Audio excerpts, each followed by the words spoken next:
Hi everyone, welcome.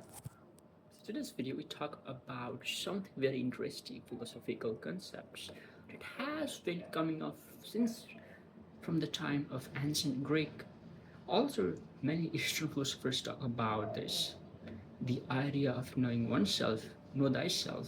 So what exactly it means in the context of today's world where AI has been brought up, where new technology has been brought up that can upload even our thinking.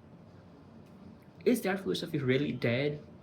I don't think so because we live in the world where attention is everything. Billions of dollars every year is spent studying consumer behaviors. That means big companies, even big politicians do that. Everyone who is in power knows the power of attention and they use by everyone.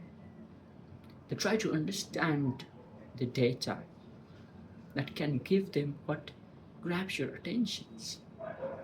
That's why algorithm feeds everything social media has built so addicted because they know what might interest you even though you think that might not interest you.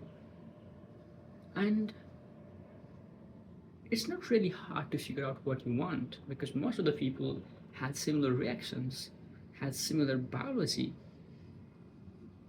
that they find something interesting, something disturbing.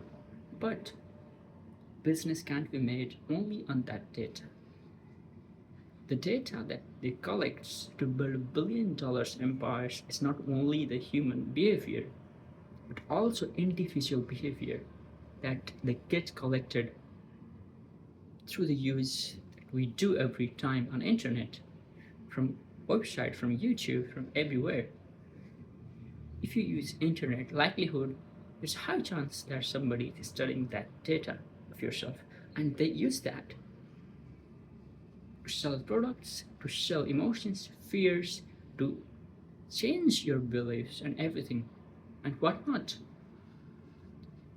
There comes the idea of knowing oneself because the big companies knows what grabs your attention, but they don't know what you think is worthy of being attentive to.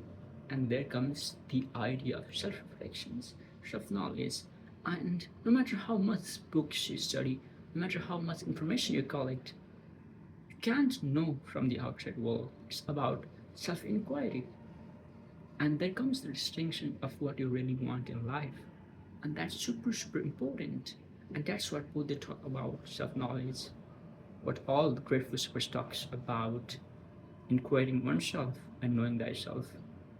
And I believe that because we're still in the age of early AI, we can still figure out what we want before algorithm decides for what they want for us.